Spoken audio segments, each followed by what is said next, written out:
Welcome to the Wired to Hunt podcast, your home for deer hunting news, stories, and strategies.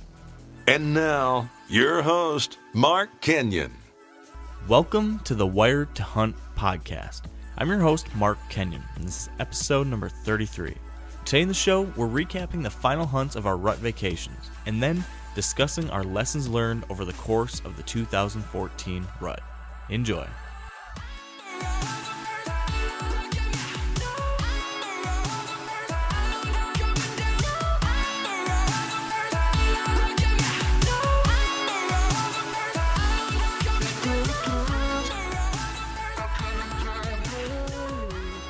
All right, welcome to the Wired to Hunt podcast. And as I mentioned today on the show, Dan and I are looking back at the past few weeks of hunting during the 2014 rut and discussing our lessons learned. But first, Dan, how are you, my friend? You know, I got a little bit of Treestand withdrawal this week. Coming back to work was easy, but hard, if that makes sense.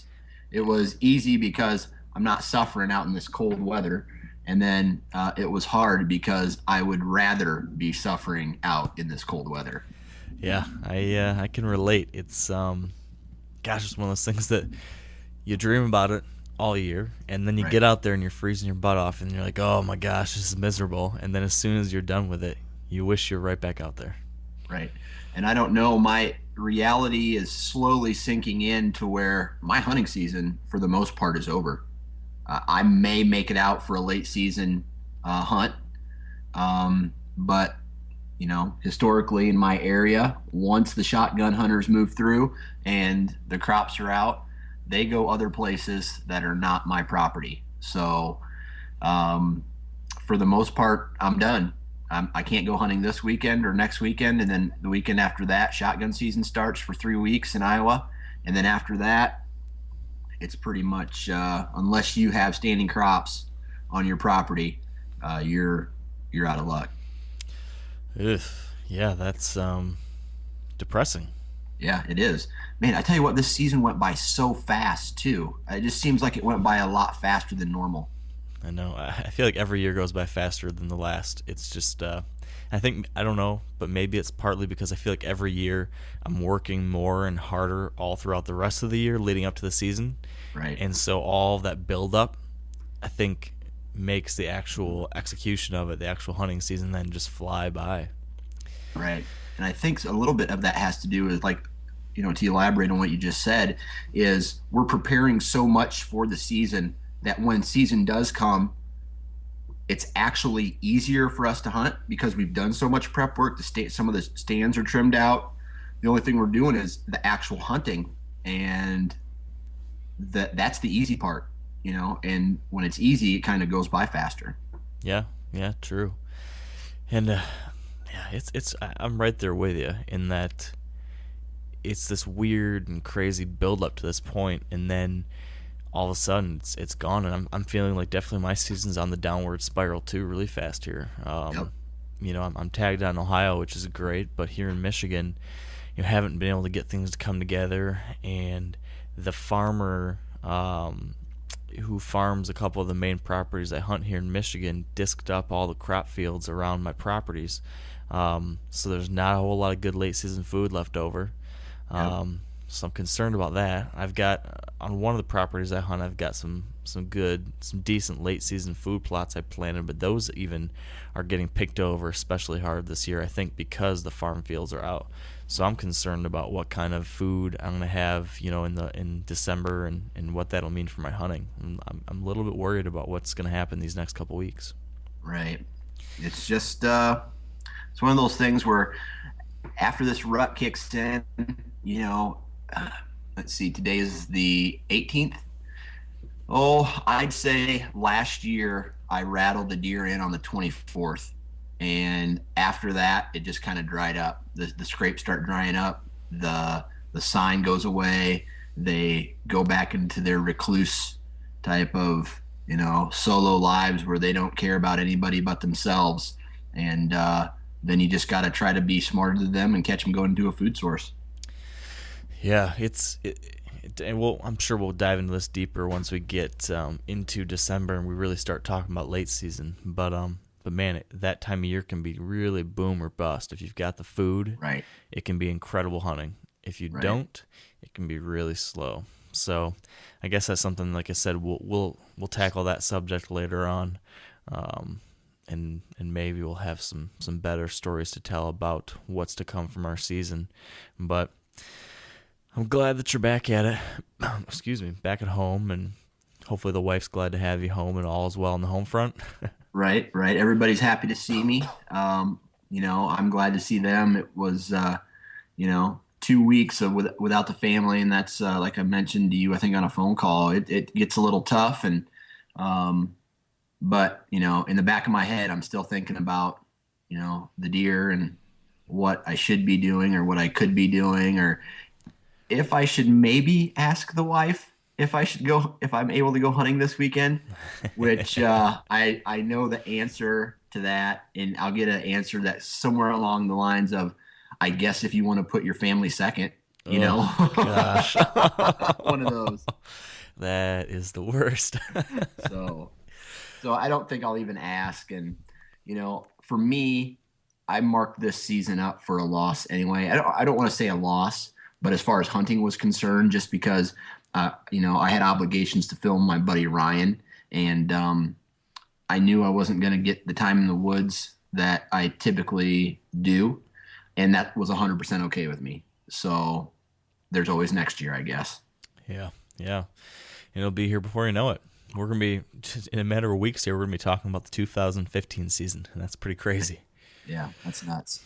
Well, what I was hoping we could really focus most of our conversation on today, Dan, was talking about what we learned from this past, 2-3 weeks of hunting during the 2014 rut. But before we get to that, I did want to quickly, recap this last week of hunting. Since last Tuesday, I know you still had a few days out there hunting in southern Iowa, and I still had some hunting here in Michigan. So can you maybe recap how the end of your and Ryan's vacation went, and then I'll detail what I saw here. Right. Let's see. I think the last time that we talked, you knew that Ryan missed that giant 180 class. Yep. Well, we had two more since then. We had two more encounters with him. One at about 80 yards, working a fence line down a draw into one of the bottoms, and then the second time at 40 yards on another trail. The doe came through, and then instead of taking the shooting lane, she went through some weird angle, and he followed. So. On this old 2-track that has scrapes on it absolutely every year. And so typically we don't hunt it because a majority of the pictures on our trail cameras are nighttime. Right. But this year there was a lot of daytime activity on these scrapes. And so we're like, hell, why not? Let's just throw a stand up, trim out some shooting lanes. And sure enough, we had a lot of encounters with a lot of 3-year-olds, one 4-year-old at a distance, the big boy that we called No Show Jones. And so that was a lot of deer cruising through that area. They hit the scrape and they move on. Other than that, we saw 3 more shooters, I guess you would say, considered shooters. We saw a buck who we thought was No Show Jones, looked a lot like him, but when we compared the pictures, the rack was flipped. So on the No Show Jones buck that we were chasing, he had 6 points. 6. He was a mainframe 6 on his left side, and this buck was a mainframe 6 on his right side. And he had a little bit shorter tines, but he was still in the 170 class. Definitely a shooter, huge body. That same night, we saw another 4-year-old with, I guess he'd go close to 150 with tons of junk off his bases. And we had another deer that next morning. We saw same stand the next morning in a very popular bedding area. And he didn't come into rattling. He was a 4-year-old, probably between 140 and 150, 10-pointer with crab claws that if you look at him from the side, you'd never know that he had more points than if you look forward, he's got those crab claws that face in, if you know what kind of deer I'm talking about. Yeah, yeah. So we were, and I'll tell you what, throughout this whole rut, we were definitely in the right place every time. Just the wrong deer would come through. I mean, we played that cat and mouse game like a lot of us do, where we're checking trail cameras here. Oh man, big buck on here last night. Let's go hunt this stand the next couple of days, see what happens. We go there, we see our 3 or 4 year olds, and hell, we may have even seen the target buck that we were after, but not close enough to shoot. So we go check another trail camera in the location that we were previously at. Big boy's back. We got to go hunt this. Daylight pictures. We go, we hunt it. We see the deer again. It was just bouncing back and forth, just never there on the right time. Never, those two lines never really crossed except for the one shot opportunity that we had at the 180. Man, I mean, that's got to be equally it's got to be exciting, the fact that you're in the game, you're seeing these big bucks, but equally frustrating to be so close yet can't quite pull it off. Right. How many different 3.5 and older bucks do you think you guys encountered over the course of these 2 weeks of hunting? Oh, 3.5-year-olds, man, I don't even know.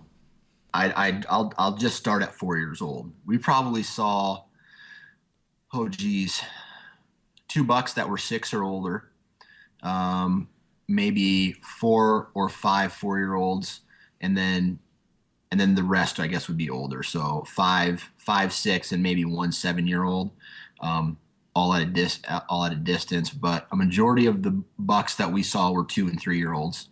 And I tell you what, going in, I asked Ryan, "Hey man, what's your goal?" He said, "I'd like to get a 4-year-old, and I'd like to get one in the 140s."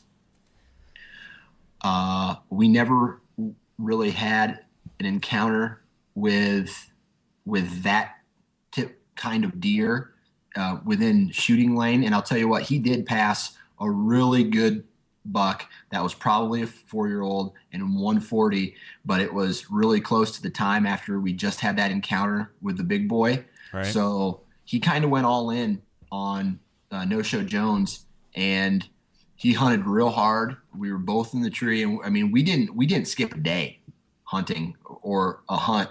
And for the most part, we were in the tree, and the only time we were really out of the tree is to switch stand locations, and we hunted our balls off.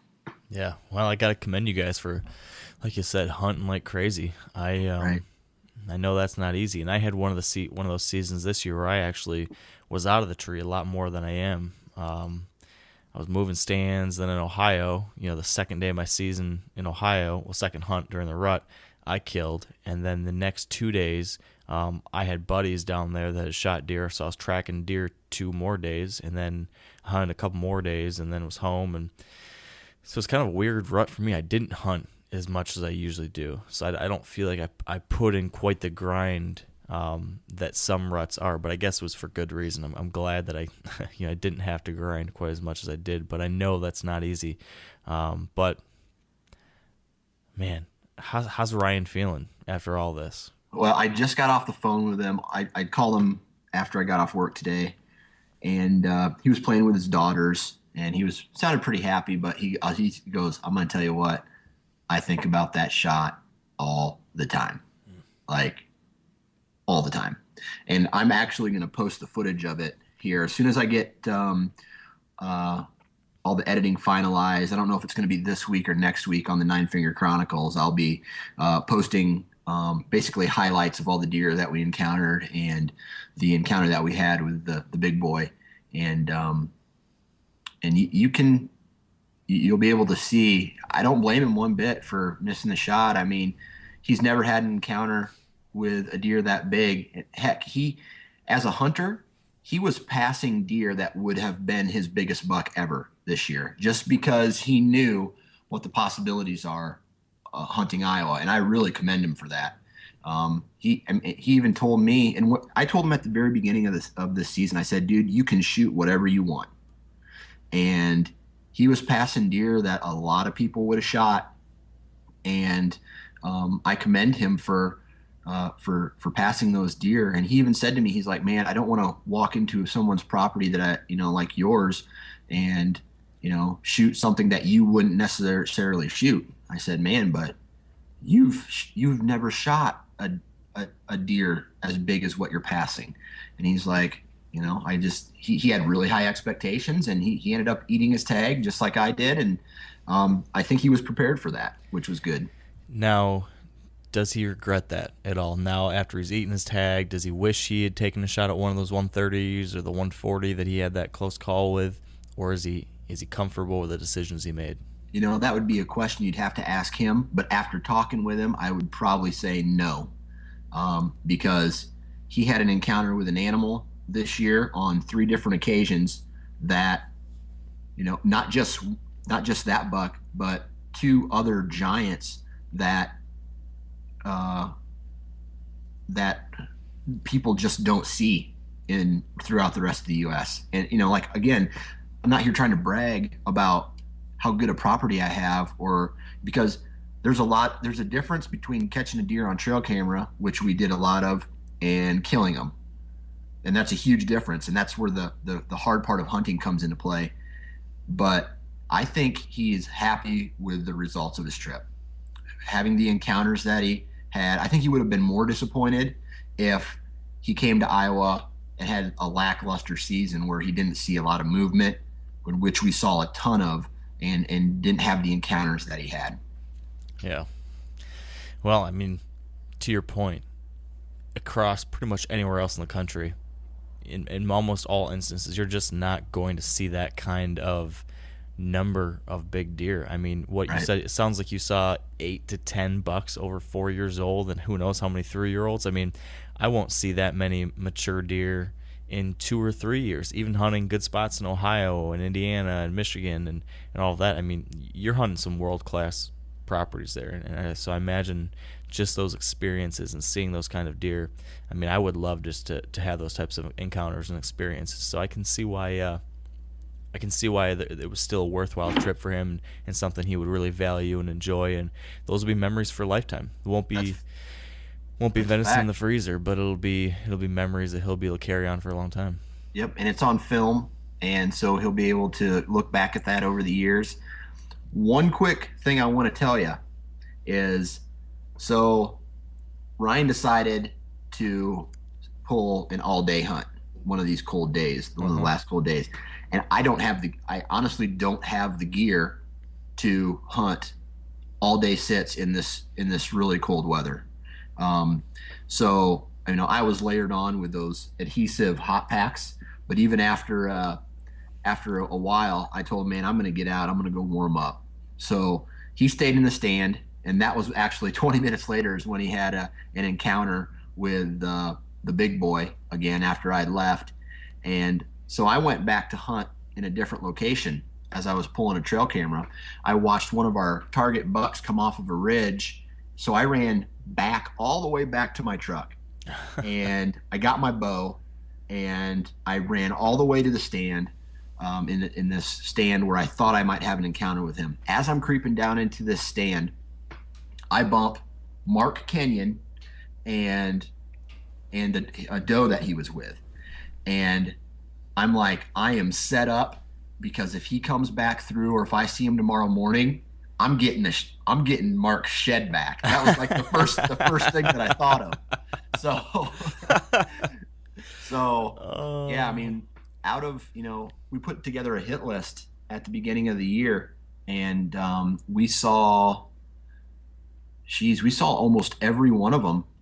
Maybe there was 1 or 2 that we didn't see from the stand, or from or bumping them or walking in, but we saw a really good amount of shooters this year. So I'd say maybe not 10, but at least 6 or 7 that were 4 years old or older.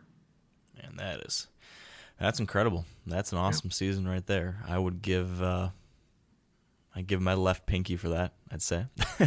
Right. And I tell you what, pinky, you can take it from me. your pinky is not not that important. I didn't even think about you when I made that comment. But Oh, that I've is talked to a awesome. lot of guys. I've talked to a lot of guys online, and they're like, "Hey, Dallas man, I'd give anything to hunt your property." I'm like, you can't focus on that. Just you got to have fun where you're at, and that's one thing that I want to say is we didn't kill a deer this year, and it don't even matter. Me and Ryan, we had so much fun in the stand. Yeah, the bonus was we saw a lot of good deer, but we were laughing, we were having a good time. Yeah, it was hard work, but and I'm sure you know what it's like, sharing a stand with a good friend. Sometimes it's just it almost takes your mind away from hunting. It makes it a lot more relaxing, a lot more enjoyable, and you're able to appreciate it that much more, I think. Yeah, that's awesome. I can definitely relate to that, and like you said, it's there's a lot more than just killing a big deer to why we enjoy all these things that we do. Right. So that is good. I'm glad that Ryan enjoyed himself and you guys saw that action, and I hope that hopefully you'll get another opportunity here before the season ends. I've got all sorts of questions based on some of the things you said that I want to dive into in regards to some lessons learned. But before we do that, I figure I ought to give a quick update on the rest of my rut vacation too. Right. Hang on. I saw that you're chasing one in Michigan. What, that 8-pointer that you were telling me about? Yeah. Are you getting close to him at all? Well, I got the closest I've gotten yet to him, but not close enough. I will say, since we talked last Tuesday, when we had that conversation, to that point, I had not seen a single buck, not a 1.5-year-old, not a 2.5-year-old, not a 3.5-year-old, nothing chasing does, not one. Yeah. And that was kind of crazy. The next day, I went in the woods, got out there bright and early, and the woods just exploded. It was one of those days that's like exactly what you dream of as a deer hunter. I mean, from the minute it was light out enough to see, I heard chasing. There was crashing in the woods, and then I see a whitetail and a doe go bounding through. And then 2 seconds later, boom, there's another whitetail and antlers. And then a few feet away, another tail, another set of antlers. And it was like that literally almost the entire day. I mean, it was one of the best days of hunting I've had in my entire life, at least in regards to overall just action, just keeping me on my toes. I saw, I believe, it gets hard to tell because you're seeing so many, and I couldn't keep track of all of them, but I believe, give or take a few, I saw 14 different bucks on that day. And I saw, in one period, I had 8 different bucks. I think it was 8 different bucks. 7? I don't know, a ridiculous number of bucks all on the tail of one doe. So it was just madness. It was what you see on TV or what you hear about, just these chaotic days where there's a hot doe or several in the area, and every buck around was there chasing those does. So it was just a fun day. I mean, I was on my feet the entire day. My head was on a swivel, and I would spin to the left, and there'd be a deer. I'd turn my head to the right, there was a buck and a doe. I turned my head to the left, 2 minutes later, there's another buck chasing a doe. Turn my head back to the right, oh, there's another buck cruising. It was like that the entire day. It was nuts. Now, different from where you're hunting, the majority of the deer I was seeing were 1.5-year-old bucks. So I was seeing tons of little 6-pointers and 3-pointers and 4-pointers and stuff like that. But in Michigan, it's still fun to see some bucks. But I did see 2 3-year-olds and one other buck that might have been a 3-year-old. It was hard to say. I never was able to get a really good look at his body.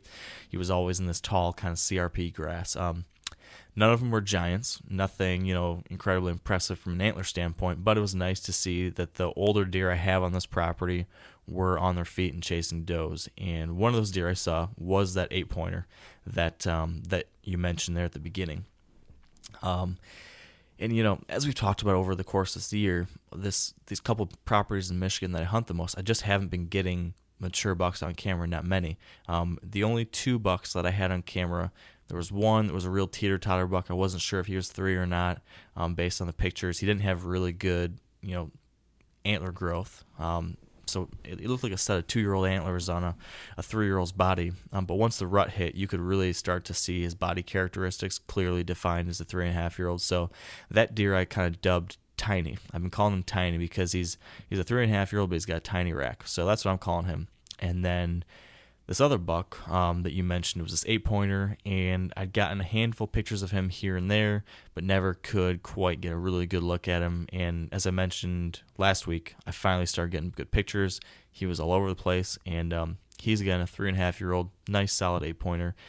And like I said, I saw him chasing does that morning as well as Tiny. And so I decided to call this 8-pointer, I'll call him Big, just so I've got Big and Tiny as my 2 bucks, 3-year-olds running around.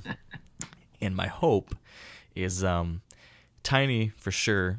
I'm gonna pass on him and let him get to next year, because I'd like to see him just turn into he'll never be a great scoring buck, I don't think, but he'll just be a solid 4-year-old, hopefully get some mass and just a cool deer. And it'd be neat because I've got 2 years of trail camera pictures of him and tons of encounters now with him.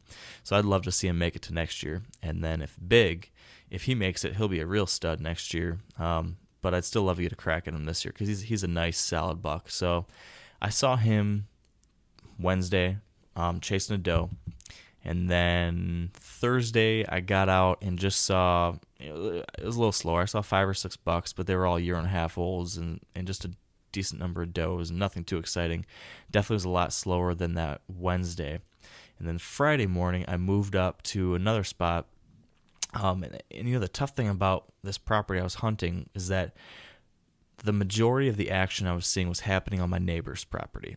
On the property I'm hunting, like I said, the crop fields got plowed under, and so the deer weren't bedding in the big swampy bedding areas that they usually do on my farm. Most of the activity was happening on my neighbor's, and so because of that, I was only able to hunt near the edges sort of my property, but a lot of the action I was seeing happening in this CRP and this cover on his side, and I was just hoping, if I can get close enough to that, maybe a doe will lead him my way, and it just never happened. But Friday morning, I did push up to another, kind of around the corner of this property, up into as close as I could get to this other bedding area on the neighbors, and that morning, again, I saw Big chasing a doe, this time about 100 yards away, just could never get him to come any closer than that. But it was nice to see him on his feet again. He's out there. And, now my plan, and we'll talk more about this in future episodes, but what I do on these Michigan properties, because our hunting pressure is so intense down here in southern Michigan, it's really intense. Every property around me has 2 to 5 hunters on it probably. If I was out there on opening day of gun season, there'd be literally, I would guess, 30 to 40 different hunters in this one block, 500 acres or whatever it is, or 800 acres. A lot of hunters, and all surrounding right around this property. And so because of that, the tact I've taken on these couple farms is to leave them completely alone during the firearm season and let them become a sanctuary, so that any deer being pushed by all these other gun hunters on all the other properties will come into my properties and say, hey, there's no one here. This is a safe spot.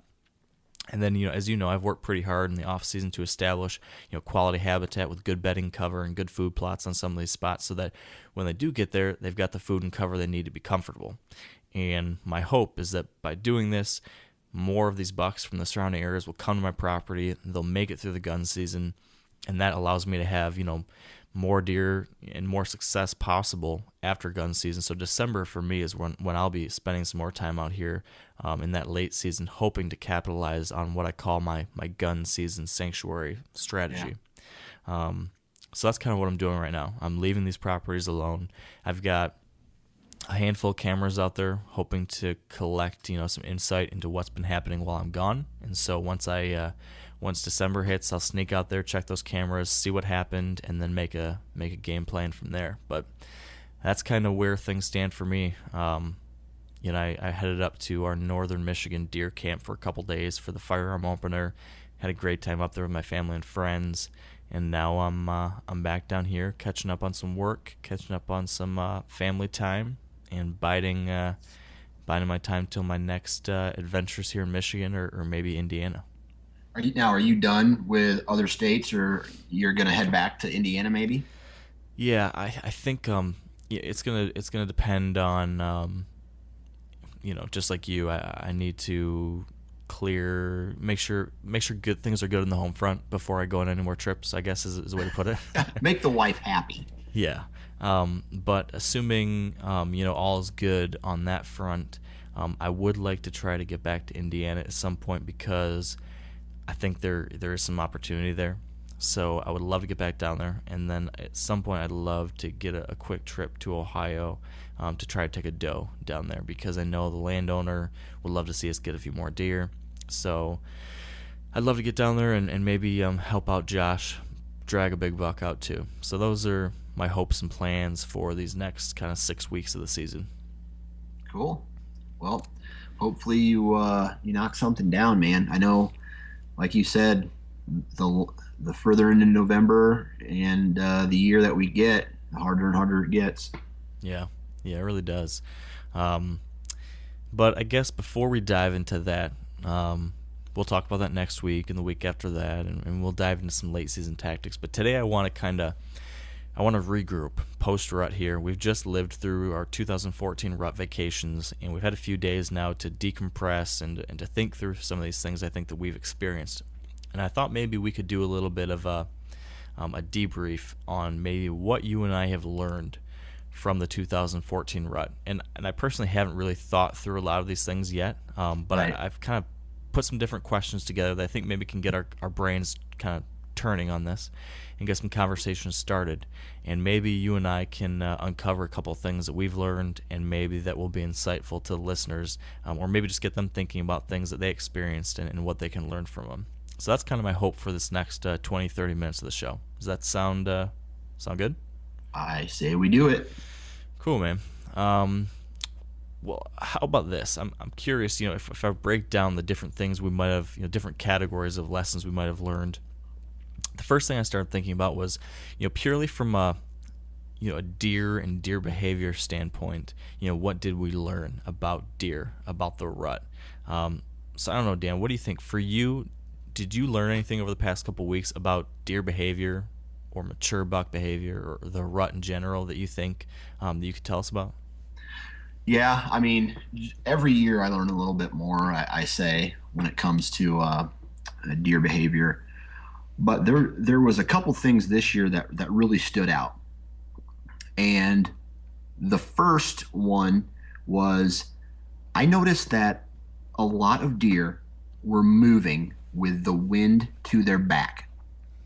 Like they were going with the wind, heading in the direction of the wind. So I was, and what made me think about this is we hunted over this little marsh area, and that's where we had the encounter with the big boy, and that's where we saw a majority of the deer movement. They would come out of a finger of timber, they would circle through this draw, they'd follow a really thick fence line back to another finger of timber. So they had their back to the wind, or like they were coming with the wind, so the wind was not in their favor, coming up one of these ridges. And I always thought that was a no-no. But at some point throughout a day, I noticed that these bucks are more and more vulnerable than we think they are once they get the females on their mind. Now the mature buck, when he came in, he came into the area that he wanted to scent check, where all these does were kind of coming, and it's like a staging area before they went out to the crops. But we had a southeast end, and he came in quartering towards the wind and came along the fence line, and he was getting ready before Ryan missed him to jump the fence and leave the area with his back to the wind, going with the wind. So I think what I'm thinking here is these deer have a destination in their head. There are specific bedding areas that they know they want to check. They're not out cruising. They do have this agenda, and they go from I don't know, it's like a hierarchy of bedding areas. Bedding area 1, I'm going to check it. All right, now I'm going to take the path of least resistance to the second bedding area. I don't care what the wind is. I'm going in that direction. Then he'll find the downwind side of that, scent check it, and then go to the next. And it's just basically process of elimination. And they keep running this circuit until they find a hot doe, or I don't know, they move to another area. That was the first thing that really stuck out in my head. Yeah, that's definitely something that I've seen too, and I can't remember if we talked about it here, if it was on the rules of the rut, but did we talk about this study in Texas that basically explains that exact same behavior? Did we talk about that yet? I don't think so. Okay, so there was a study down in some institute down in Texas where they GPS collared a whole bunch of different bucks, and basically what they were looking at was, is movement during the rut random? Like lots of us think, with this bucks chasing does all over the place. And what they found, we did talk about this, yeah, we did talk about it a little bit. So in short, basically what they found is that bucks do exactly what you just said, and it's intuitive. We kind of know this, but bucks have, like you said, a series of bedding areas that those are their focal points, and the way they spend their time during the rut is cycling through those bedding areas or those doe hotspots. They check one. If they don't find their hot doe there, they move on to the next one. And then, of course, there's a wrench thrown into things when they do find a hot doe and they start chasing. But as soon as they're done with that doe, it's right back to the cycle. Right. And I think there's a lot of truth to what you said, too. And I think, the topic of how deer move with the wind is something that I really want to dive deeper into, because there's so many different opinions on it. You always hear, like, most of the time bucks like to move with the wind in their favor in some way, or at least with the wind quartering in some, or crosswind, so they can catch something. But then, you hear sometimes, well, they only want the wind in their face when they're going to move into their bedding area, so they do a J-hook down to get downwind to their beds. But when they go into feeding areas, they look at a feeding area with their eyes, and they want to smell behind them to, because they can watch ahead of them, and they want to smell if there's danger coming from behind. So I've heard so many different takes on this, and I can't say if I know definitively what I believe anymore, because I've seen so many examples of every single different possibility. So it's something I think we should, talk to more people about and get more opinions on, and try to set some clearer lines of understanding, because it's still something that I'm fascinated by and equally perplexed, I'd say. Yeah, and I agree with you. The thing about, that we're never going to know why deer do certain things or how they play the wind is because we will never have that sense. So we can't explain what a deer is doing when we don't think like them and we don't smell like them. So we can read, do scientific research, and we can, talk about it all we want. It's just, I think, to be honest with you, it's just one of those things that hunters just have to deal with. Yeah, that's the truth. God, how cool would it be if for like just one day, if we could get a deer to like talk in English and explain why he does what he does. Like how that would just open our eyes to an entirely new world, I've got to imagine. I thought you were going to say the opposite. How cool would it be if we thought like a deer for one day? I was going to say I'd get hit by a car. Yeah, I'm not even going to go there. I would do some wild things. Oh, jeez. Well, you'd be downwind of a college bar, wouldn't you? In my younger years, yes. Yeah. Oh, jeez. And then, oh boy, here we go. Yeah. Where are we going with this? The next thing that I noticed, and I here's kind of another funny story. Like, I just remember my dad never listening to any of my stories about college or anything. He'd have his head down in a newspaper or magazine or watching the TV, and I'd try to tell him this story, and it really wouldn't get his attention until I said something like, well, and then she took her shirt off, and then he kind of popped his, and I'd only say it just to get his attention. Right. And he kind of put his head up and then know that it wasn't anything, and then put his head back down to ignoring me again. Well, that is what I kind of saw as far as calling at a mature deer this year. What an awesome analogy, by the way. Yeah, I mean, so we're sitting here and we're watching this, we're watching this big buck work down this fence line, and he's a shooter all day, and we pull out the grunt call, and his ear, the only thing that comes up is his ear. He doesn't even stop moving. You can tell he noticed us. His ear turned back, but he had something else on his. He had other places he'd rather be. I mean, there was no does with him.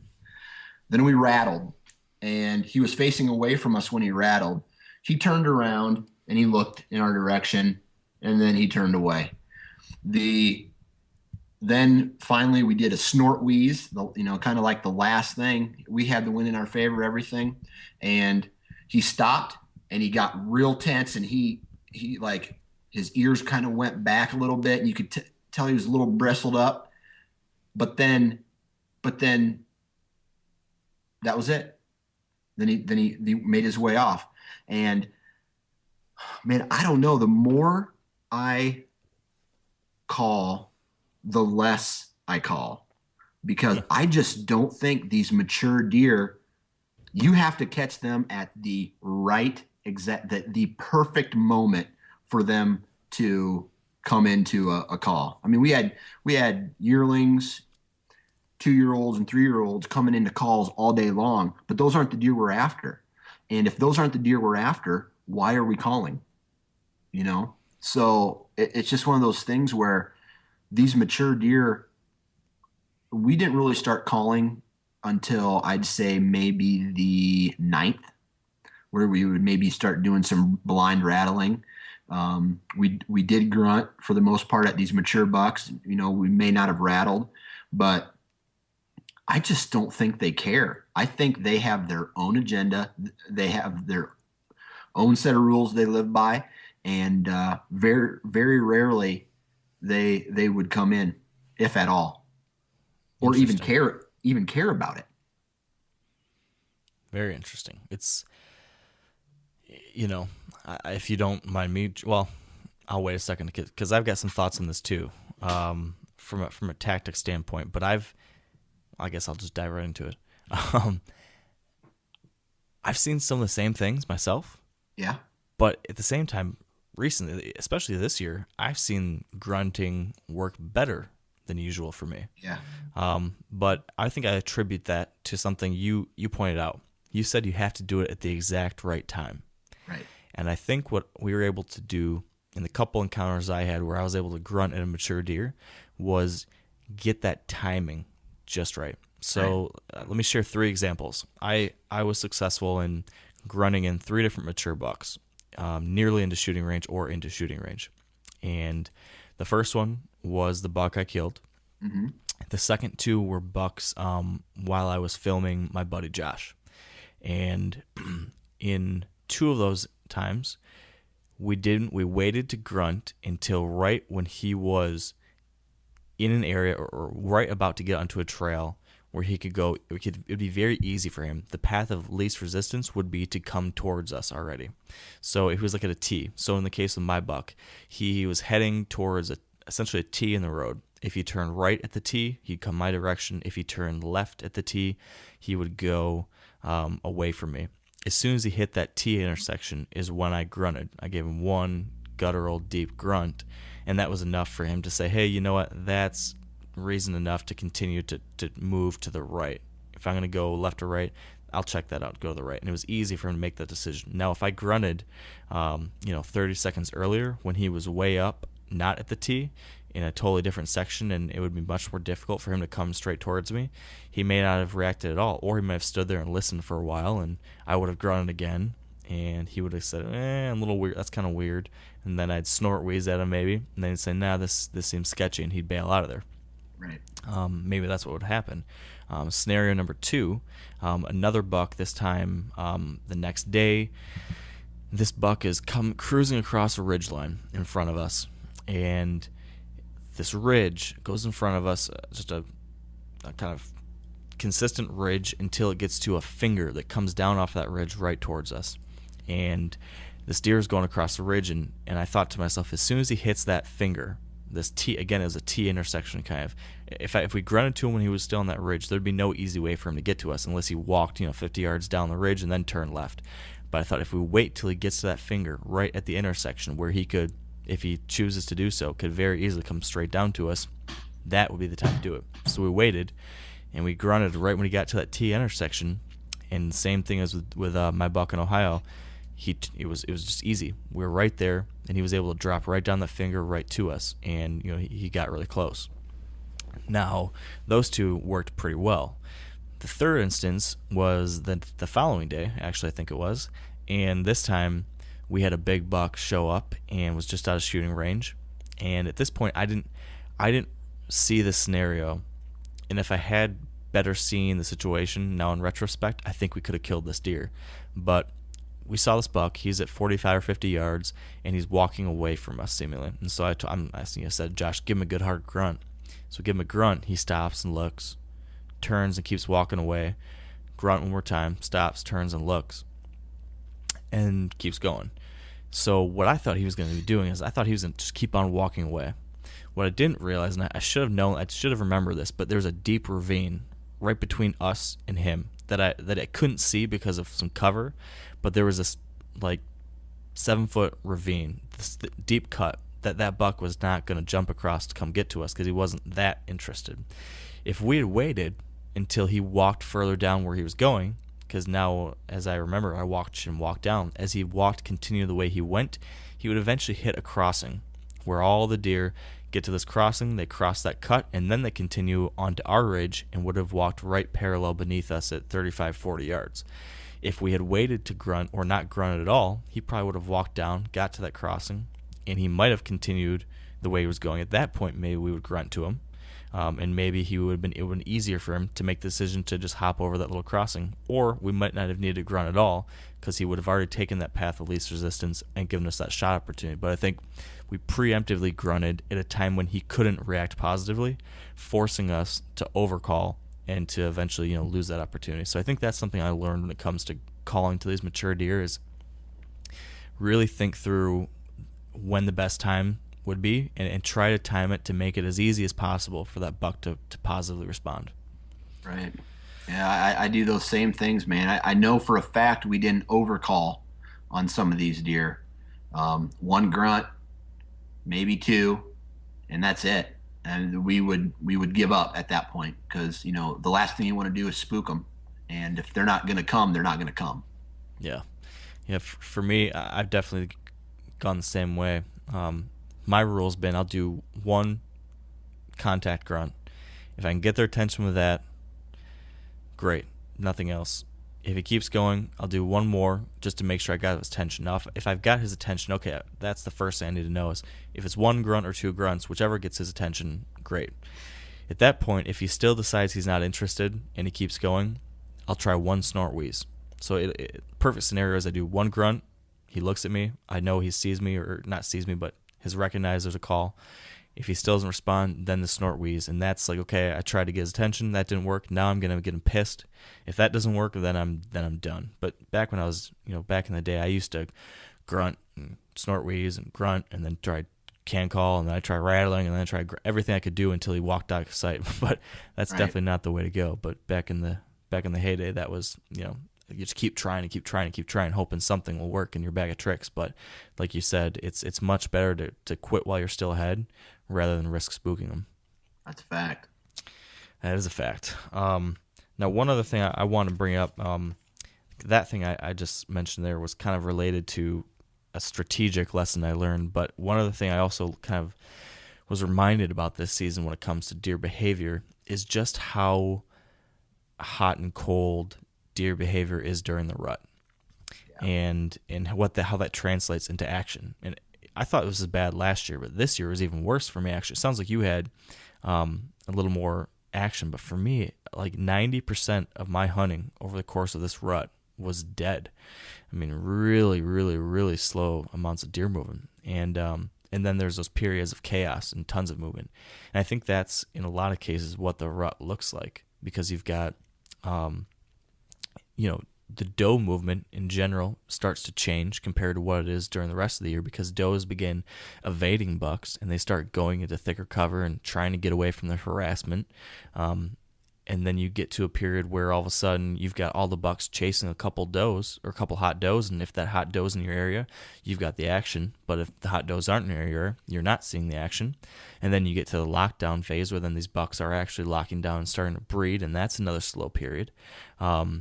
So it really can be, we've talked about this before, but it really is just a patience game. You have to get in these areas that you're confident about, and then you just need to come to terms with the fact that you might be in for some very frustrating long and slow sits, but you need to wait it out for those periods of action, those hot periods, because it will come if you're in these spots that you have confidence in and that you're in there for good reason. But in general, I mean, if anything, it just keeps on hammering home to the fact to me that the idea of the rut being this crazy, chaotic, exciting whirlwind of action for 2 weeks, at least for me, and I think for the majority of deer hunters out there who are hunting in most of these average deer hunting states like Michigan, Pennsylvania, New York, Wisconsin. I mean, some of these other areas that maybe aren't the hot spots with incredible populations of deer and trophy management. And a lot of these areas, it's going to be really hot and cold, and it's going to be tough at times. And it just comes down to having that confidence and sticking it out. Yeah, man. As far as a rut is concerned, I think what people think of the rut is, like you said, that whirlwind, that crazy chasing and stuff. But when I think of the rut, I think of the rut is the breeding season, the 3 weeks where a majority of the breeding is done. And on our farm, I bet you this year I did not see any hard chasing where a doe would run through an area and there'd be 3 or 4 bucks after. I didn't see that one time. We saw some bucks giving pressure to does, but of all the mature deer that we saw, maybe the 7 that were over 4 years old, only one of those encounters was with a buck, or the buck trailing a doe. The rest of them, they were moving by themselves, which makes me think that this year the breeding season was later and not earlier, like the rut prediction said. Yeah, that's another interesting thing to consider when it comes to all the timing of the breeding and everything. And I think I'm still a believer in the fact that I'm still sticking with a biologist point of view on timing, in that across most, especially at least north of the Mason-Dixon line, the northern part of the country. I know down south it gets kind of wonky, but in areas that you and I hunt, pretty much consensus, the biologists say that almost all breeding, the high point of the bell curve, because like you said, breeding takes place over a period of weeks, but the high point of that period happens in the middle of November. And then there's, slightly less going down either side of that. But I do think that there are these other factors that impact how much of this activity we see. The chasing, the cruising, all those different things. And so I still don't know, what the deal is with this rut. If it was, I just really thought with, all these different factors, whether it be the moon prediction theories or the fact that we have really good cold weather in a lot of parts across the country. A lot of spots I was hunting with good cold weather. I thought that would lend itself to seeing a lot more daylight running activity. And I just didn't see it to the degree I was hoping for and expecting it to. But I still believe it was happening. Yeah. I just don't know. I might not have been in the right places at all the right times. And like another point for me, just in my unique instance, I didn't spend as much time in the woods. I was tracking deer, 3 days. I was changing properties 2 days. I was doing a handful of different things. So that impacted things a bit too. But I guess you saw similar things to a degree too. Right. Yeah. I never saw that peak, that I saw a lot of movement, but we never saw a lot of chasing. And one thing that I talked to Ryan about in what we were seeing is I think we had an equal amount of does and bucks, which can be bad, because then you start having, it's not hard for a buck to find a doe. If one's locked up, if one buck is locked up with a doe, there's another one to match him. So I think there was an equal buck to doe ratio, which just meant that as these does were coming into their cycle, it made it easier for these bucks to find them and hook up with them. And I don't know if it was all coming at one time or or if it kind of plateaued. There was not the giant peak like you see. I think it just was like the breeding season is happening and now it's over. Just kind of like very gradual and not the spike that we would typically see. Yeah, it was an interesting one. I'd be curious to hear from some of our listeners out there. If you, I'd love to get your guys' perspective on this too. If you want to shoot us a Facebook message or comment, on the blog post for this podcast, I'd love to hear what you've seen in regards to cruising and chasing and running activity, and to hear if this matches up at all with what Dan and I have seen. Because I think the more we can hear from other people, that might also help us come to some better conclusions about what's going on and what we can learn from it. Right, and what state you're hunting in, and then maybe we can talk about that one of the next upcoming podcasts. Yeah, I think that'd be great. So make sure you guys go to wiredtohunt.com/episode 33, which will be the blog post for this podcast, and leave us your rut observations in the comments there. That would be awesome if you could do that. Moving on, though, I guess from that, Dan, anything from a strategy or tactic standpoint that you learned? For me, it would be the calling aspect. I think for me, the timing of my calling, that's one of the things that I'm getting better at is knowing when to push those buttons. But what about for you? Is there anything from a tactic standpoint that you think you would that you could take away from the season, run wise?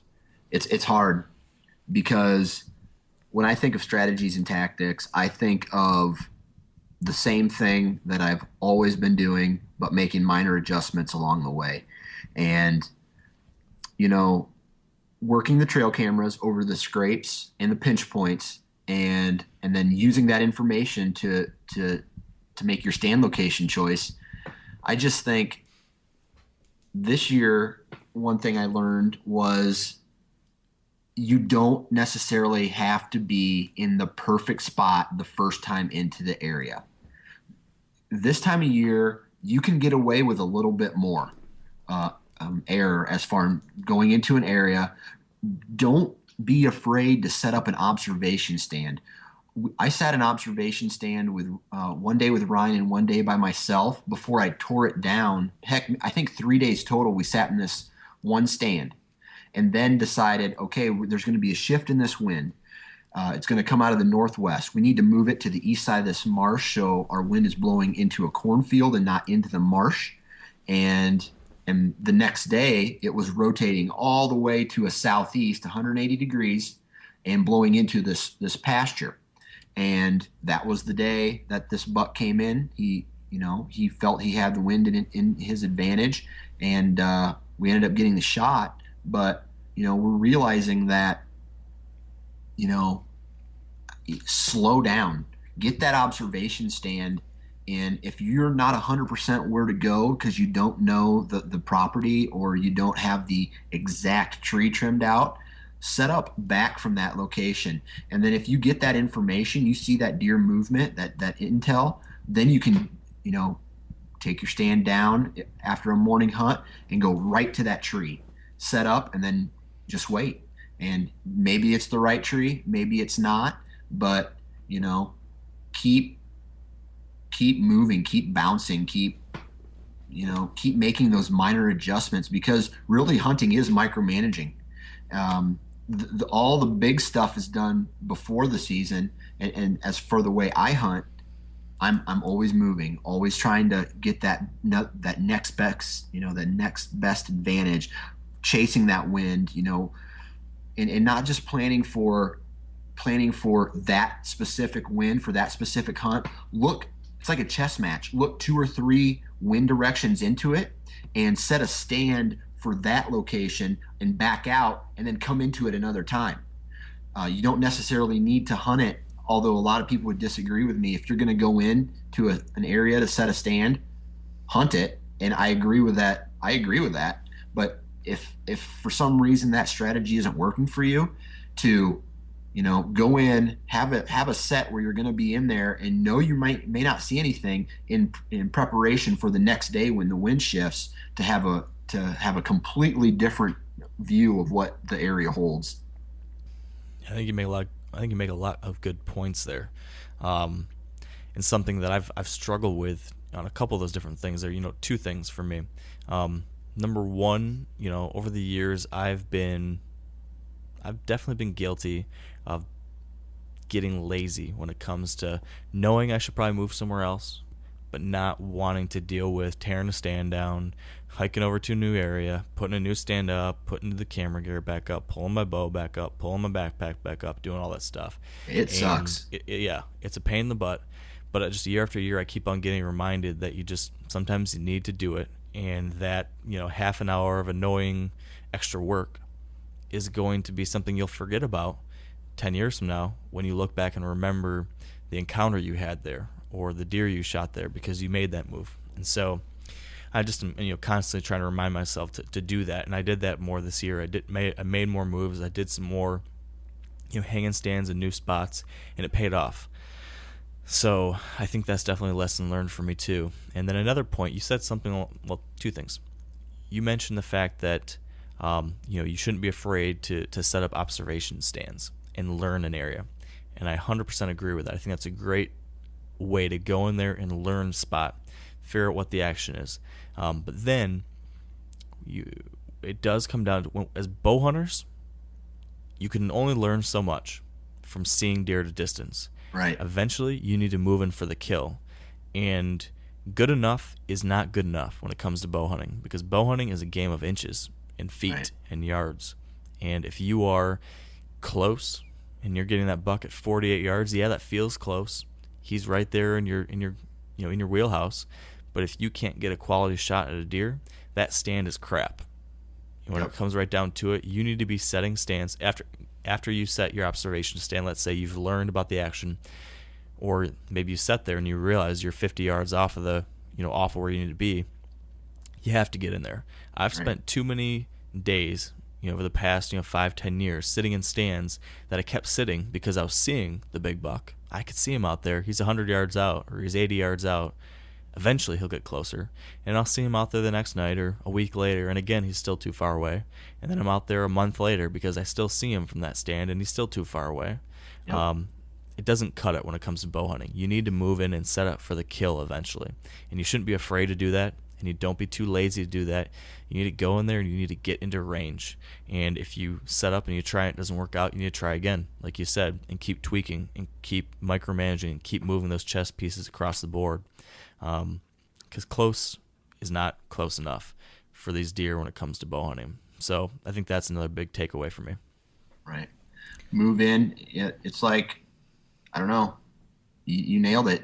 Don't be afraid. Yeah. Yep. Because what's the worst thing that could happen? You watch that buck go by again at 50 yards. Right. That's it. I mean, you're never going to get a shot on him. You have to go for it eventually. If you're serious about it, you can either, would you rather have, hey, I got to see a big buck 3 times, great, or would you like to say I got to see a big buck once and the second day I killed him? I'd much rather have the second story. Right. Or shot him in the guts or hit his antler. Well, we'd rather avoid those 2 endings. Yeah, I'm giving you crap. Yeah, at least I didn't hit one in the antler. That's a story at least I don't need to tell for myself. That one. Well, yeah, I tell you what. That broadhead still might be in his antler because it busted off the arrow.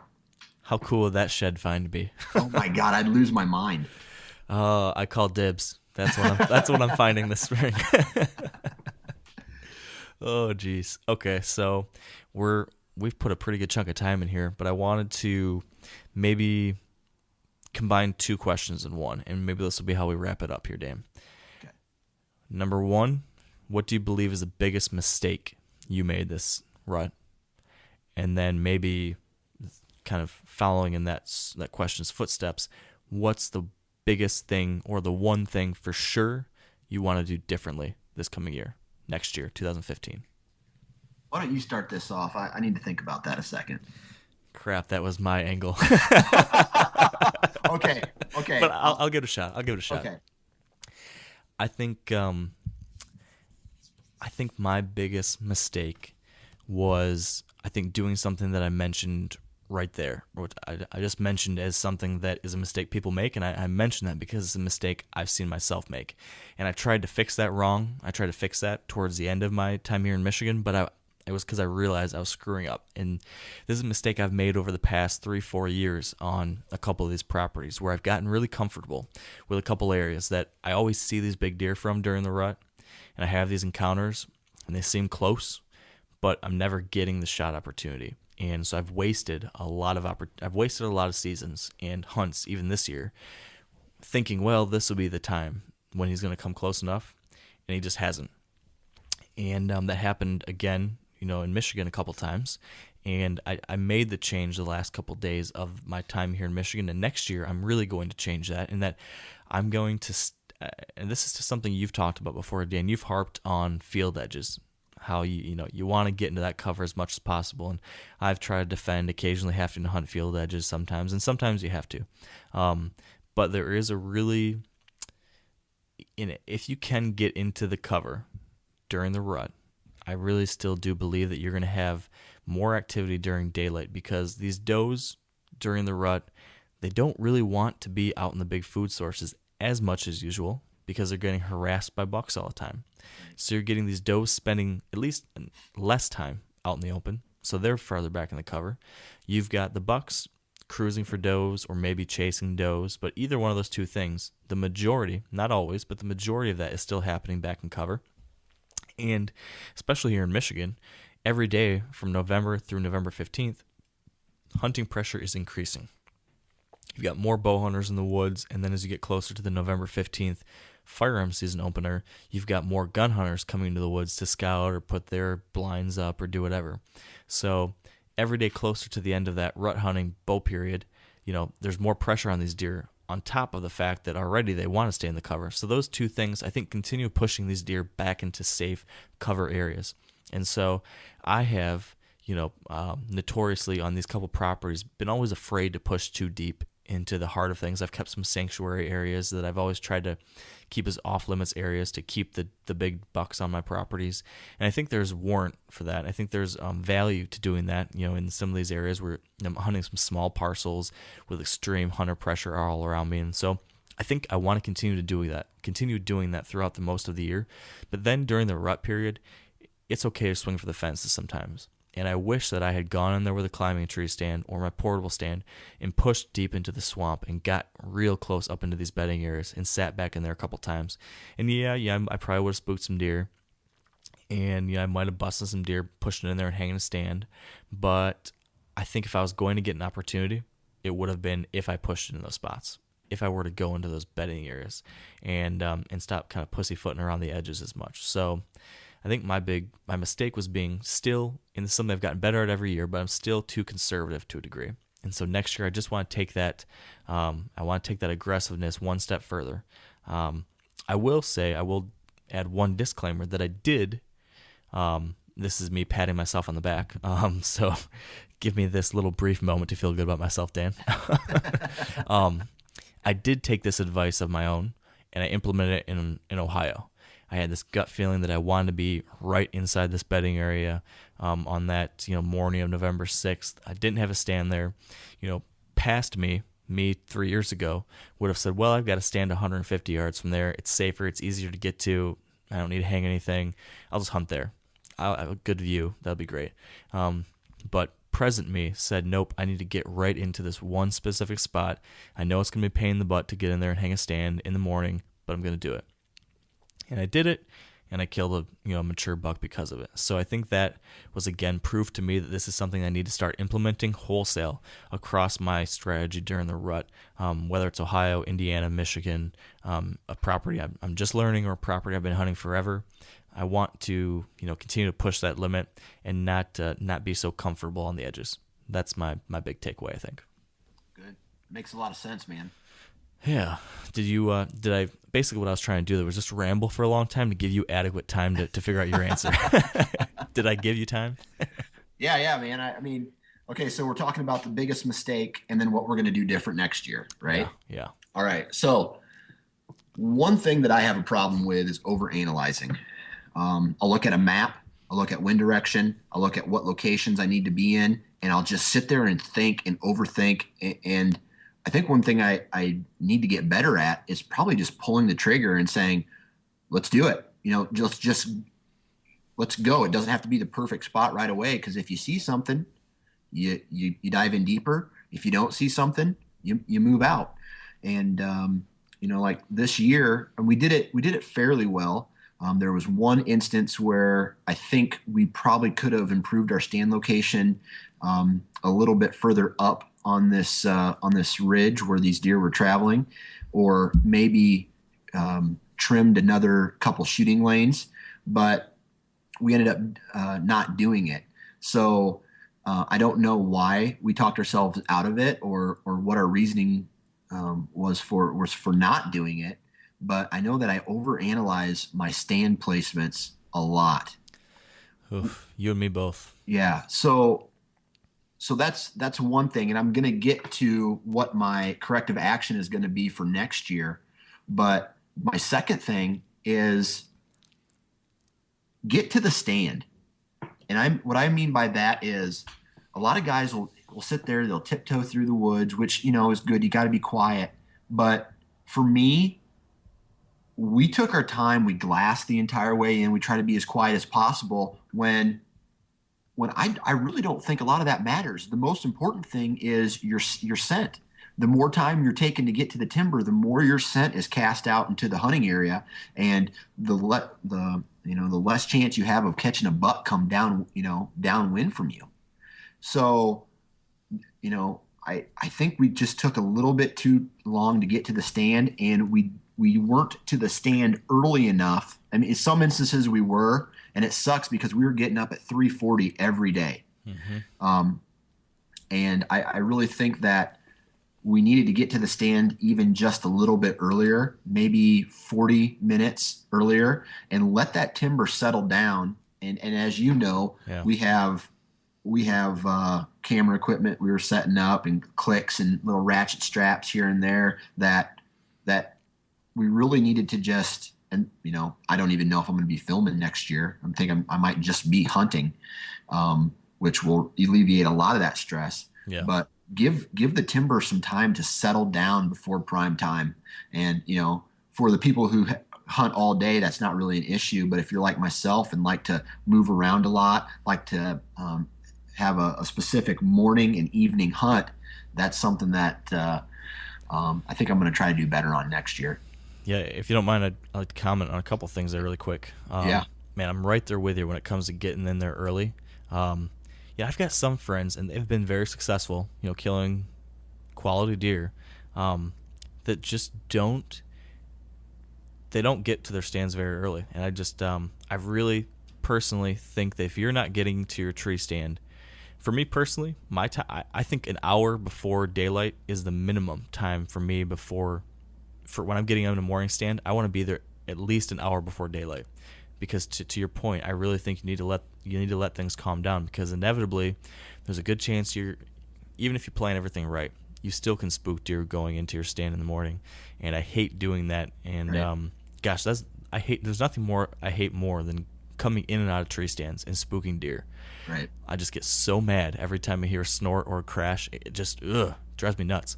Right. And it stresses me out to so many crazy degrees. So I'm right there with you. Get in there as early as you possibly can, especially if you're trying to film. I try to get in an hour and a half beforehand, so I have enough time to monkey around with all my camera gear and get set up and everything. But then to two things. Let's say you're walking in during the afternoon or even in the morning. I try my very best to get in there as quietly as possible. I love those mornings where there's some wind or it's been raining and the leaves are quiet. Then you can get in there just great. I love a morning like that. But when it's those days when it's just crunchy as all get out, and you just know that anything within a mile can hear you pretty much, those days drive me nuts. And this year I got to the point where I said, I'm walking so incredibly slow. I'm taking one little tiny step, and then I'm taking one little tiny step, and I'm making this big crunch every time I step, and I'm stressing about it. And it takes me an hour to get to my tree stand because I'm trying to go so slow. Deer are still hearing me. I'm just making noise for an hour. Right. Maybe the better thing would be just to cruise into my tree stand and realize I'm making a ton of racket, but get there in 15 minutes. And okay, I caused some chaos in the woods for 15 minutes, but now there's 45 minutes of quiet versus an hour of noise that just continued for a long and slow period. I'm leaning more towards the fact that sometimes it's better just to if you know you're going to make a lot of noise no matter what you do, just bum rush in there and get in there, and then let it quiet down the rest of the time period. So that's one thing I'm leaning more and more towards, which brings me to a final quick point. I kind of jumped in the middle of your No, you're fine. thing here, but this You're is the boss, man. Well, I'm not the boss. I'm just the one that talks a lot. This is an interesting thing I picked up from Bill Winke like last year, and then I went and I actually wrote an article about it for North American Whitetail, picked Bill's brain a little bit more about it and some other people, and this idea of actually running to your tree stand during the rut. And it follows the same logic I just said there, and that sometimes if you know you're going to make a ton of noise, you just accept that. You accept, okay, I'm going to make noise, deer are going to hear me. So then you start thinking, how can I minimize that damage done? And the logic behind a friend of Bill's was that if you run to your tree stand, you get to your stand as quickly as possible. So now instead of making noise for an hour, you make noise for 5 minutes. But if you make enough noise and you do it in such a way, you might actually be able to get away with that noise, because at this time of year, deer are used to hearing crashing in the woods. Mm-hmm. They hear bucks chasing does all the time. So if you can almost simulate that kind of sound when you go crashing into your tree stand, you might be able to get away with it. They're almost more likely to forgive a quick sprint of crashing past them than they would accept a slow, steady gait for 35 minutes walking around the edge of this bedding area where they're sitting there and they hear step, step, step. They identify that as a human. If they're hearing crash, crash, crash, crash, crash, crash, that's something you might be able to get away with. So it's a really interesting kind of crazy idea, but it starts to make a lot of sense when you think about it. And it's something I've been thinking a lot about too, and I think it's influencing how I start accessing my stands on these loud days. So I guess that's my little tangent on access that I've been kind of thinking about and kind of related to what you're saying there. So sorry about that. Hey, no problem. So what was it? What do we want to do different next year? Yeah. All right. So this is going to sound crazy, but I'm going to go out and I'm going to do what I always do. I'm going to go this summer. I'm going to go to my key locations, my tree stands that I've always hunt. I'm going to go and I'm going to set them. I'm going to trim them out, but I'm not going to leave any stands there. What this gives me is a surplus of stands now that if I need to, I can go back to those locations. I don't have to do any trimming, just set the stand up. But what I'm noticing on especially the properties that I hunt is the hot points of movement, the intersection points from the bedding to the food sources, the cruising, has always been a little bit different every year. And when I mean a little bit different, I mean 40 yards, 30 yards. But for a bow hunter, that's important. Yeah. So I think what I'm going to do is wait until I start hunting hard, or even into October where I'm hunting majority travel corridors towards food sources. I'm going to wait and find those areas to hunt those stands, or to move into an area and hang a brand new set, trim out some lanes, and just run and gun way more than what we did, because we had, I want to say close to on this property that I hunt. You've seen it. I had 10 stands that were pre-trimmed out. I didn't have a stand for every one of those locations, but we only hunted 3 of those 10 stands this year. Wow. So we did a ton of running and gunning. And I think that's why we had such I'm going to call it a successful season this year. Every time we went into one of these locations was the best time we had. Typically that night or that morning was the best that location, that specific stand location had to offer. And if I would have went to another stand or my typical stand in that area, I would have been way off or never even seen some of these deer. So I think it's more, you can't put as much planning into it as we think you should. We think I'm going to have a stand location in every one of these spots. and the deer are going to come by there. Well, they're not. They're going to their patterns change every year. At least that's what I'm seeing. Granted, there are a couple spots where, we call our best stands or our money stands, but I think I'm gonna try to go more with the flow instead of putting together some kind of plan of what I'm going to do for every hunt, if that makes sense. More of a natural movement than a planned movement. I think you're right on it, and I love that. And I think it alludes to something kind of to what both of us have been saying kind of throughout this last half hour, is that so many times when we go in there, we try to fit our strategy. We try to fit the deer. We try to convince ourselves that the deer are going to work to our plans. Right, so exactly. We set our stands based on what we assume the deer will do, right? We make our best decisions. And then there's the temptation to be so stuck in our plans that we stay there and we don't adjust to what the deer are telling us. And I think doing what you're doing, I don't know if I have the gonads to do that, because I don't think I'd enjoy setting up a new stand every time I hunt, but good for you, because I think in a lot of ways that's the right way to do it, because you will never be tempted to take the easy solution. You'll never be tempted to say, I'm just going to hunt that stand because it's pretty close to the area and I've got my stand set up there. I'm going to be tempted with that because I'll have 15 stands or 5 stands or whatever it is on a given property. You'll simply go in there and say, where's the absolute best spot for this morning with this wind, given what I know most recently? Where do I need to hang? And you'll go do that, and that will put you in the very absolute best possible place to get a kill. Right. And that's really how we should be thinking every time we go into hunt. So I love it. And just to elaborate on that, and what made me think about this is let's look at the first 2 people who come to my mind when you say big buck killers are Dan Infalt and Andre D'Acosto, right? Those are the 2 guys that come to my mind.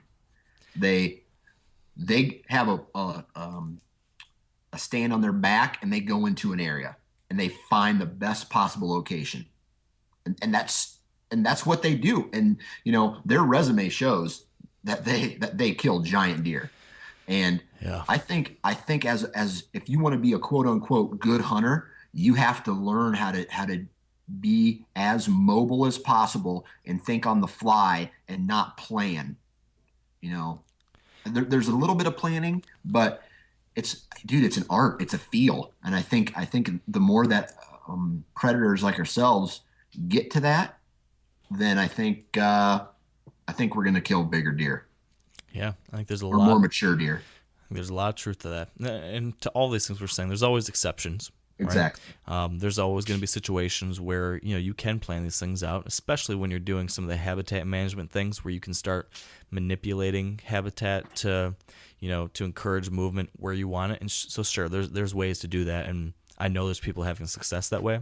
But I think given the situations that you and I are hunting in, and that I think a lot of other guys are hunting in, especially guys hunting public land or private land with 4 other guys hunting it too, I think these types of tactics really are the direction that we need to be heading. So I'm sure we're going to explore it some more, and we'll continue picking the brains of deer hunters who are better than us and try to learn a few things from them. And hopefully you and I can continue to grow, and our listeners can learn a thing or two, and we'll have some good stories to share from it. Right. I mean, when it all comes down to it, man, if you're stuck in the same rut, we all want the same thing. We all want that story we can share with our friends. Or, when someone says, hey, man, how's your season going? You whip out your phone and you pull up this booner, or it doesn't have to be a booner, the biggest buck in your area, the deer that on your property you caught on trail camera, or you saw from the stand and you went, oh, my God, that is a stud buck. I don't care what his score is or what his age class is. If that's the deer that makes you go, whoa, and you kill it, because you tried something different, and that's all we want. That is an awesome feeling right there. That's what it's all about. So that's why we do what we do. That's fact. So, well, I think, Dan, this is a good place for us to wrap it up, because this is getting to be a long show. We've had some really long episodes lately, so I hope people are okay with that. Yeah, one quick thing, man. I'm seeing people falling out of the tree stands, and it pisses me off. Ugh. Like my guy I know, his dad fell out of the tree stand, huge shoulder reconstruction. A guy at work fell out of his tree stand. He had to bail, jumped off 20 feet, broke his ankle. So he can't hunt anymore. Wow. So if you're someone who's listening to this and doesn't wear a safety harness, you're stupid. There is your Dan Johnson advice for the day, right there. Right. No, Right. It's so true though. Have to do that. It's just not worth it. Right. Close down shop, Mark. I got to go pick up my daughter. All right, we're gonna shut her down here, and I guess as we always ask, if you have time, if you've been enjoying the show, if you go to iTunes, it's really easy to get to. You can go on your internet browser and get there, or you can, if you've got the iTunes application, pull it up, go to the podcast store, look up Wired to Hunt, go to the ratings and review tab there, and leave us a rating and review. Say a little bit of what you think about the podcast. That is just a huge, huge, huge help. It helps people figure out, is this podcast worth listening to? And it helps us move up in the rankings so that new people can find out about Wired to Hunt. From what I've heard from listeners out there, this seems to be helping people, and I love to hear that, and I would just love to help more people. So if you can join us in that mission, we would appreciate it. We've gotten 108 awesome reviews so far, and gosh, it just makes my day every time I read one of those. So please know I read every single one of your reviews. It puts a smile on my face, and we sincerely, sincerely appreciate it. So thank you. Have you got any negative reviews yet? Like Mark Kenyon's dumb and his co-host is even dumber. I have not gotten a review on iTunes like that. Okay. I've had plenty of nasty things said about me elsewhere, but not on iTunes yet. So, Sorry to interrupt. So far so good. The only negative thing we've heard in a review so far, we've gotten all 5-star reviews except for like 3. I think there's 3 4-star reviews, and I think the 2 negative things I've heard is they don't put out enough episodes, so they want more than once a week. And then someone said they don't talk about turkeys enough. So it's not springtime yet. I know, and we're a deer hunting podcast, so it's kind of outside of our scope. But well, we will make that one person happy, and we'll give them an episode about turkey hunting this spring. Yeah, we'll talk turkeys. We'll gobble for them a couple times. Right. So right. I'm glad that most everyone's is pretty happy with what we're doing here, and we're just going to try to keep on making it better and better every week. So that said, be sure to visit wiredtohunt.com/episode 33 for show notes and links from this episode. And also, as we talked about, if you could go there and leave us a comment, detailing how you've seen the rut so far, what kind of activity you've seen, cruising, chasing, etc. We'd love to get that observation from you. Tell us what state you're in, where you're hunting, and that I think would be a great resource for all of us to go look at.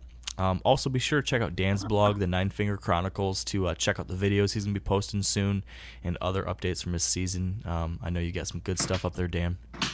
And finally, we'd like to thank our partners who help make this show possible, who keep us on the air, who have supported us so much over the year. So big thanks to Sitka Gear, Trophy Ridge, Bear Archery, Redneck Blinds, Carbon Express Arrows, Huntsoft, Lacrosse Boots, Big & J Long Ridge Tractants, and the Whitetail Institute of North America.